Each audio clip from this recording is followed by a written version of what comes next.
이번 시간에는 어깨와 근육에 뭉쳐있는 독소들의 정화 배출하는 비결에 대해서 말씀을 전합니다. 마음에 응어리가 뭉쳐있으면 육체의 염증과 독소, 사기 덩어리가 생깁니다. 제가 이런 집사를 예신으로 치유한 적이 있습니다. 안양에서 목회하시는 목사님께서 저희 교회 성령치유, 내적치유를 받으면서 다녔습니다. 그래서 어느 날 목요일 밤에 집회를 하는 날입니다.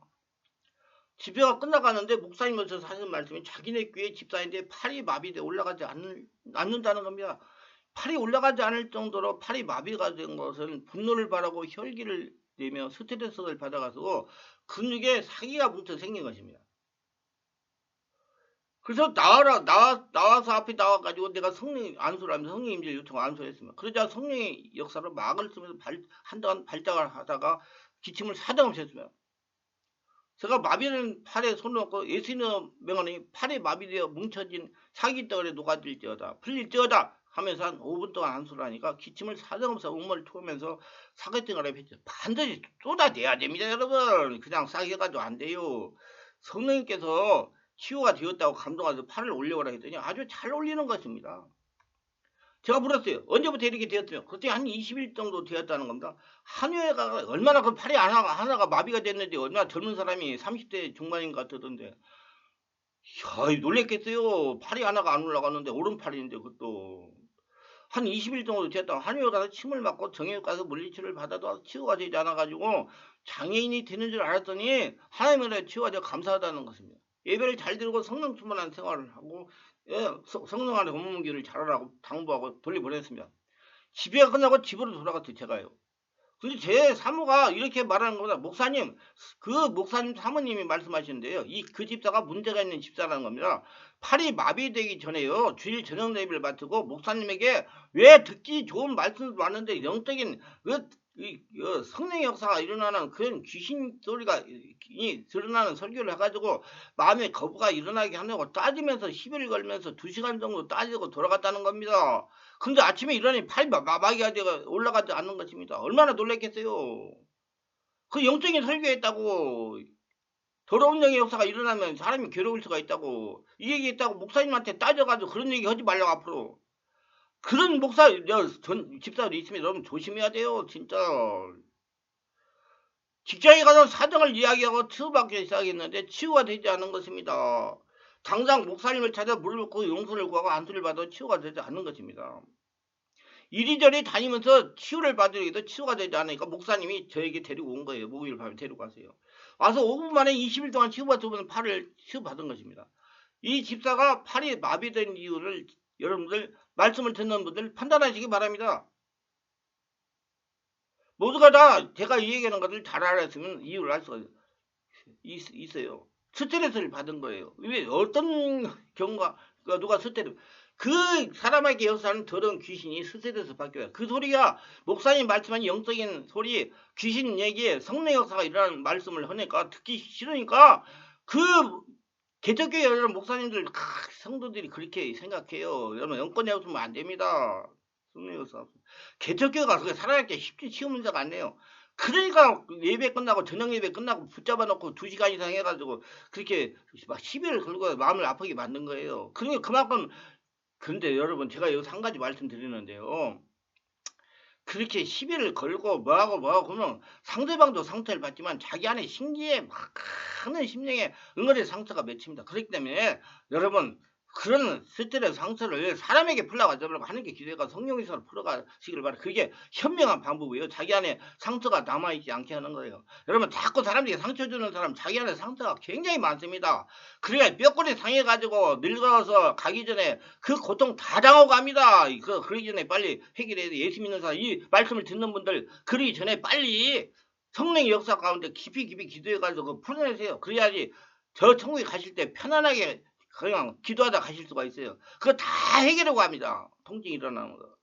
저는 많이 경험했어요. 이거 가지고 시비 거실 분 있으면 가서 체험해보고 아까 나한테 시비 거세요. 임상적인 경험을 가지고. 저는 25년 동안 개별 사역을 했다니까요. 우리가 기쁘고 즐거우면 다른 사람에게 즐거움과 기쁨을 전달해 주는 것입니다. 다른 사람 마음도 기쁨과 즐거움을 누릴 수 있습니다. 하나님의 은혜가 기뻐하는 힘이고 말입니다. 마음에 기쁨이 있어야 힘이 생겨요. 마음의 기쁨이 오는 건 성령 충만하느라고 해주는 거예요. 힘을 가지고 있어야 인생의 성취를 가져올 수 있는 겁니다. 아침에 일찍 일어나고 저녁에 늦게 들면 고생의 떡을 먹으면 헛떡입니다. 하나님을 사랑하는 자에게 마음을 잠을 주신다고 마음의 평안을 주시는 겁니다. 우리가 이 세상에 살아가다 보면 마음의 평안과 기쁨이 물질적인 부유로 말미암아 온다는 것을 참말이 아닙니다. 전혀 없는 것은 아니지만 물질적인 축복이 있어도 주님 그 나라 그 의를 먼저 구하고 가져야지 하나님 없이 물질 아무리 많이 소유해도 그것이 행복이 되지 못하는 겁니다. 그럼 부자들이 다 행복하죠. 여러분 부자 돈 많은 사람이 얼마나 자살을 많이 합니까? 어깨관절 질환은 오색견, 석회성커녕 회전근 개파일, 어깨 탈출, 슬립, 근관절, 다방향 불안정성 등 다양하므로 정확한 진단과 치료법으로 어깨 통증을 해소할 수가 있습니다. 근데 뭐 이렇게 뭐 복잡하게 이건 의술로 나오는 손이 복잡하게 알 필요 없어요. 그냥 성령 역사가 일어나가지고 이런 근원을 성령 역사를 적용해가지고 다 성령이 지배해가지고 다 염증 독소가 부서지고 고쳐져서 바깥으로 배출해버리면 다 나서요. 대부분 허리 통증을 호소하기도 하지만 등과 함께 허리 통증을 호소하는 분도 적지 않습니다. 이 염증이 생겨가지고 그래요. 독소가 생겨가지고. 참 독소로운 겁니다.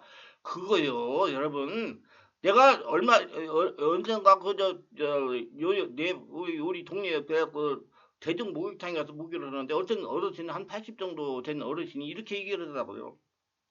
자기가 허리가 아파가지고 힘이 들어가지고 그걸 치료받으려고 병원에 갔더니 많은 사람들이 그렇게 돼요. 뭐 요새 시술이라는 거잖아요. 시술을 하면 낫는다고. 시술을 하면요. 그 몇 개월이 지나서 도저히 재발한대요. 그 원인을 알고 해야 돼. 그래서 시술을 하지 않고 그냥 그러려고 살고 있다고 그렇게 말씀하시더라고요. 그래서 제가 가만히 내가 그분의 전문가니까 가만히 앉아 듣고 있었어요. 그래 들으니까 그렇게 얘기를 하시더라고요. 안 하고 그냥 지내고 있다고. 그거 해봤자 도로 재발하니까. 여러 병원을 돌아다니더라고요. 그분 막 입원도 하고 그래가지고. 그게 증명이에요. 그게 다 염증 독소로 생긴 거예요. 그 염증 독소가 없어져야 돼요. 그래서 나이가 들으면 다 생길 수가 있어요. 그러니까 그 전에 예방시장을 하라 이 말이에요. 영적 건강관리를 잘해가지고 그 안에 쌓이지 않대. 여러분 저는 개별 안수 사역 많이 해야 돼요. 그러니까 허동이 없어서 몇 개월 몇 년 고생하시는 분들 성령이 지배가 되면요. 허리가요. 이렇게 뱀이 움직이는 것 같이 막 허리가 움직여요. 그게 막 푸는 거야, 전부 다 성령이. 그래가지고 내가 하면, 이거 어느 집에 가졌다고. 예수님을 한다. 지금까지 허리 고통 주고 힘들게 하고 독소 만들어가지고 신경 눌러가지고 걷지 못하게 힘들게 했던 더러운 것들은 떠나가지고 확 기침하면서 떠나가요. 어떤 권사님은 그게 몇 개월 동안 허리가 아파가지고 이리저리 다녀도 고치지를 못했는데 이렇게 몇 개월 다니다가 내가 결정적인 순간에 성령 임재 가운데 기도해가지고 풀어버리니까 그 권사님이 저보고 보약 먹어라 50만 원을 주시더라고요. 그래서 하나님께 헌금했어요. 할렐루야? 제가 그거 가지고 보약 먹습니까? 하나님께 헌금을 해야지. 그렇게 치료를 받기 위해서 오신 분 상당히 계세요. 왜? 영적 치료밖에 없어요. 허리 통증의 원인은 골격계의 노화에서부터 여러 가지로 다양하게 존재합니다. 하지만 대부분 원인은 잘못된 습관으로 인해서 체형이 변하게 되어서 몸의 하중의 적들이 분산되지 못하고 덩어리에 집중되면서 부위가 무리를 받고 이에 따라서 허리 통증이 나타난 것을 알 수가 있습니다. 근데 저는 그래요. 독소 염증이 많이 쌓여서 그렇다. 특히 혈기 달려있는 분 그런 분들 조심해야 됩니다. 그 독소가 다 쌓여요. 상대방도 상처를 받지만 자기한테 쌓입니다. 그 고생 굉장히 많이 하고 가셔요. 예수를 믿어서 건강하지 못한 첫째 이유는 예수 믿기 전에 형성된 잠재의식, 무의식의 노폐물을 처리하지 않았기 때문에 그래요. 예방신앙이 굉장히 중요합니다. 영적 검진. 건강은 인연하는 거지. 영적 검진도 하라 그 말이에요. 세상에 살아가다가 예수를 믿으면 반드시 생명과 성령으로 잠재의식 형성된 세상 것들을 정화해야 됩니다. 그래야 예수를 믿어 불필요한 고통을 당하지 않습니다. 이유는 사람의 마음속에는 생명과 사망이 동시에 넘쳐나기 때문입니다. 어떤 사람은 생명의 말씀이 가슴에 넘쳐나서 밖으로 나오는 말씀이 충만하고 다른 사람은 사망의 세력이 넘쳐난 사람도 있는 것입니다. 예수를 믿어도요. 행복과 절망도 마음에서 넘쳐나옵니다. 사람들은 마음을 다스리기보다는 환경을 다스리려고 하는 겁니다. 근데 성경은 마음을 다스리는 자가 환경을 다스린다고 말하고 있어요. 이게 제가 치유를 해보니까 여러분 마음을 다스려야 환경이 다스리죠. 마음이 다스리면 환경이 다스리죠. 우리가 내 마음을 다스리면 그건 곧장 우리 환경을 다스리게 되는 겁니다. 마음을 잘 다스리면 환경에 따라서 잘 다스려지는 것입니다. 자기가 하늘나라가 되니까. 자기의 마음을 다스리는 자는 성을 빼앗는 자보다 낫다고 말한 겁니다. 우리의 마음을 중요성을 하고 내 마음을 끊임없이 다스려야 됩니다. 누구를 위해서? 나를 위해서. 발명한 에디슨은 마음이 지옥을 천국으로 만들 수 있고 천국을 지옥으로 만들 수 있다고 말했습니다. 하나님의 기적이 마음에서 나오는 거죠. 미국의 작가인 델 케네디는 가장 조심해야 할 것은 가난도 질병도 아닌 당신의 생각입니다. 왜냐하면 생각이 당신을 지배하기 때문에 생각을 다스리면 생각은 우리의 삶을 다스린다는 겁니다. 그러면 생각은 마음에서 나오기 때문에 그래요. 많은 크리스천들이 스트레스와 상처로 마음이 평안한 삶을 살지 못하면서 생긴 근육 통증으로 고생하는 분을 봤어요. 여러분 통증과 같은 사람들이 넘쳐납니다. 그게 주사 맞아가지고 되나요? 그 며칠 되면 도로 그러죠. 이렇게 통증으로 고통을 당하다가 소문을 듣고 저를 찾아옵니다. 목덜미가 아파서 꼼짝을 할 수 없었다는 거예요. 목에다가 손을 대면 악하면서 소리가 나온다는 겁니다. 그러면 제가 이렇게 말합니다. 왜 이렇게 진전이도 방치했습니까?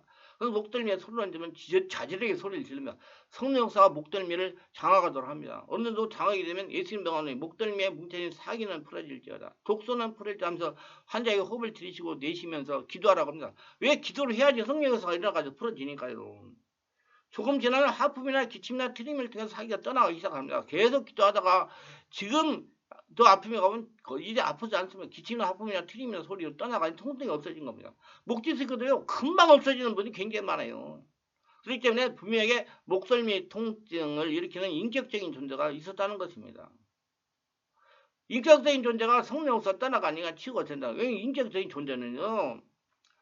자기가 자꾸 스트레스 받고 상처가 쌓이고 독소가 쌓이니까 그때 그놈이 들어와서 있는 거예요. 처음부터 생기게 하는 게. 자기가 상처를 해소하지 못하는 생각. 그래서 성령 역사가 일어나는 그런 신앙생활이 중요합니다. 그런데 목덜미 통증으로 머리가 깨지고 아프기도 합니다. 편두통이 생기기도 해요. 예배 때마다 성령 역사가 일어나면 아무리 이 육체에 독극물이 끼었다 해도 주님이 가르치게 되어서 독극물을 정화시키고 승리할 수가 있는 겁니다. 믿으세요. 성령 충만이 아주 중요한 거예요. 교회에 나와서 예배를 때마다 성령으로 충만받으면 육체에 뭉쳐있는 사기덩어리가 성령 역사로 정화되는 거예요. 그렇기 때문에 예배 때마다 성령 역사가 일어나는 교회를 다니는 것은 축복 중에 축복입니다. 여러분 교회를 정말 잘 가셔야 돼요. 빌립보서 4장 6절에 아무것도 염려하지 말고 다만 모든 일 간구와 기도로 너희 구할 것을 감사를 하는 게 아니라 그러면 모든 지각에 뛰어난 하나님 평강이 그리고 예수 안에서 너희 마음과 생각을 지키시라. 마음의 불안과 공포가 사라지도 입술로 구하고 시인하면 그대로 이루어진다는 겁니다. 누가 이루어줘요? 성령의 역사가 이루어줘요. 아무것도 걱정하지 말고 성령의 지배 가운데 입술로 신하라는 겁니다. 입술로 신하면 그 말이 나가서 건강하게 만들어주는 거야. 말이 얼마나 큰 힘을 가지고 인생을 다스려간다는 깨닫게 될 것입니다. 저는 말의 능력, 말의 원세, 선포기도 지금 많이 지금 유튜브에 올리고 있습니다. 앞으로 계속 올릴 거예요. 사람이 말이 달라져야 모든 게 달라지기 때문에 삶이 우리 환경을 변화시키지 않습니다. 오직 성령의 마음을 변화시켜야 되면 삶이 변화가 됩니다. 아무리 사람을 변화시켜 보려고 환경을 변화시켜도 변하지 않습니다. 사람의 마음이 변해야 변화가 됩니다. 아무리 말씀을 많이 알고 교회에서 봉사 열심히 하고 인간적인 노력으로 마음이 변하지 못합니다. 성령의 역사가 자신 안에서 일어나고 성령이 내 안에 깊은 곳에서 분출될 때 마음이 변화되는 겁니다. 고약하고 부유한 자식을 변화시키려고 좋은 옷을 입히고 좋은 환경을 갖다 놓고 좋은 음식을 먹이도 그 마음이 변하지 않으면 그러면 역시 부유하고 고약한 자식이 되는 겁니다. 우리가 마음을 새롭게 하려면 성령의 역사, 성령 세례받고 회개해야 마음이 있어야 새로워져. 자기가 자기 자신을 알아야 돼요. 성령은 자신을 알게 해요. 귀신은 자꾸 상대방한테 핑계기만 하는데 너 때문에 자꾸. 자꾸 자기하고 사람을 비고 나는 저보다도 낫다고 그래가지고 자기는 아주 의인인 줄 알고 성령은요 나한테 역사해가지고 네가 죽일 놈이다. 너 회개하라 그렇게 알려주세요. 성령은 자기를 보게 만듭니다. 성령은 자기를 보게 거는 거울이에요. 사람이 회개를 하지 않으면 세워질 수 없어요. 언제나 자기 타당 안에서 자기 옳다고 변명하고 전부 내 탓이 아니라 내 탓이다. 부모 탓이다. 조상 탓이다. 형제 탓, 이웃 탓이다. 나라 탓이다. 나무 탓만 하고 완악한 마음을 가지면 절대로 여러분 마음이 변화되지 않고 자기 병 고쳐지지 않아요. 마음이 변화되면 성령님의 감고 나심으로 하나님 앞에서 마음이 깨어져서 내 탓으로 생각하고 무릎을 꿇어야 되는 겁니다. 자기를 보는 눈이 정확히 열려요. 너 자신을 알라 그러잖아요. 하나님의 뜻을 따르는 마음을 가져야지 정말 내 마음만 꽉 완악하게 지키면 어떤 마음도 변할 수가 없습니다. 마음을 열고 그래서 마음을 열고 내가 마음을 열라고 숨을 들이고 내보면 주여를 하라고 그러는 거예요. 기도할 때 성을 들이고 또 그렇게 성을 들이고 내품을 하니까 그것도 시비 가는 인간들이 있어요. 알지도 못하면서 기도를 어떻게 그렇게 하냐고. 정말 그래요. 사람은 뭐 두 표로 갈리는 거니까 마음을 열고 자신도 그런 문제가 있을 수 있다고 받아들여야 변화가 됩니다. 내면이 변화되는 것은 마음을 열고 받아들여야 변화가 되는 거예요. 주여 주여가 마음을 열어야 성령 역사가 일어나서 변화시키는 거예요. 저는 지방에서 조직계인 은혜교를 목회하는 정목사입니다. 영적으로 미숙하고 성령으로 충만하지도 않으면서 성도들을 축제하고 안수해 주었으면 그래서 어느 날 좌측 어깨와 손이 마비되었습니다. 유명한 한의원 능력이 있다는 목사님의 안수를 수도 없이 받았습니다. 오늘 이것저것 돌아다니며 치유를 받으려고 했습니다. 그래도 치유되지 않고 점점 상태가 나빠졌습니다. 그러다가 저희 사모가 서울의 방배동에 청만한 개 섬을 두고 저에게 이 얘기를 해서 광양에서 서울까지 매주 다니게 되었습니다. 그때 당시 저의 건강 상태가 워낙 좋지 않은 상황이라 거리가 문제가 되지 않았습니다. 다행히 큰아들이 승실대 다니면서 자취를 해가지고 자취방에서 함께 기가하며 다니기로 했습니다. 전날 와서 은혜를 받아서 직감적으로 성령의 역사가 강하다는 걸 느꼈어요. 다음날 상담을 제 목사님에게 사정을 이야기를 했습니다. 목사님이 질병이 오래되어 시간이 걸리지만 의지를 가지고 산책하면 안전하게 해치유가 된다고 하셨어요. 의지가 중요하다고 그랬어요. 계속 말씀을 듣고 기도하고 안수받고 계속 했습니다. 다른 사람들은 바로 성령을 제목을 치유를 받는데 저는 냉랭했어요. 워낙 강하게 묶여가지고요. 그래도 변화가 일어나는 것을 경험할 수가 있었으며 한 주가 지나고 두 주가 지나도 성령이 저를 사로잡지 못했습니다. 워낙 강하게 묶여가지고 그런 겁니다. 그래서 저 목사였어요. 기도 시간에 호흡을 들이쉬고 내쉬며 주여 아무리 소리를 내도 성령이 사로잡지를 못했습니다. 의지를 가지고 치유받자고 2달을 다녔을 때 드디어 성령의 불태를 받았어요. 몸을 가누지 못할 정도로 흔들렸습니다. 이제 몸이 막 떨리는 것이었습니다. 나도 모르게 막 팔이 흔들면서 소리를 질렀습니다. 그래서 방언이 터졌어요. 방언하면서 진동이 더 강하게 일어나서 그러자 강 목사님이 안수를 하면서 더 강하게 역사해 주셨다고 기도하니까 내 속에서 비명이 나왔습니다. 그러면서 몸이 뒤틀리기 시작했습니다. 정말 내가 감당할 수가 없었습니다. 몸이 뒤틀리면서 속에서 괴성이 계속 나왔습니다. 성령께서 임재하시고 저의 양팔을 사정없이 돌리는 것입니다. 아픈 좌측 팔을 돌리는데 조금 전만 해도 아파서 꼼짝을 못했는데 팔을 돌려도 아프질 않습니다. 점점점 진정이 되는 것 같아서 강 목사님 오셔서 마비된 좌측 어깨와 팔은 풀릴지어다 명령하면서 기도를 하니까 막 기침이 사정없이 나서 좌측 어깨 팔이 마비되게 한 귀신은 떠나갈지어다 명령했으며 막 아랫배와 어깨에서 강한 통증을 유발하는 귀신이 떠나갔으며 조금 어깨도 풀리는 것 같았습니다. 이제 성령이 장악하여 여기통을 이어서 기도할 때마다 귀신이 떠나갔습니다. 지난 5년 동안 반신불수가 되지 않을까 걱정을 많이 했는데 지속적으로 7개월 다니고 완벽하게 마비되었던 좌측 어깨와 손이 정상이 되었습니다. 할렐루야. 하나님께 영광 돌립니다. 유익하셔서 구독, 좋아요, 알림 설정, 공유를 부탁합니다. 감사합니다.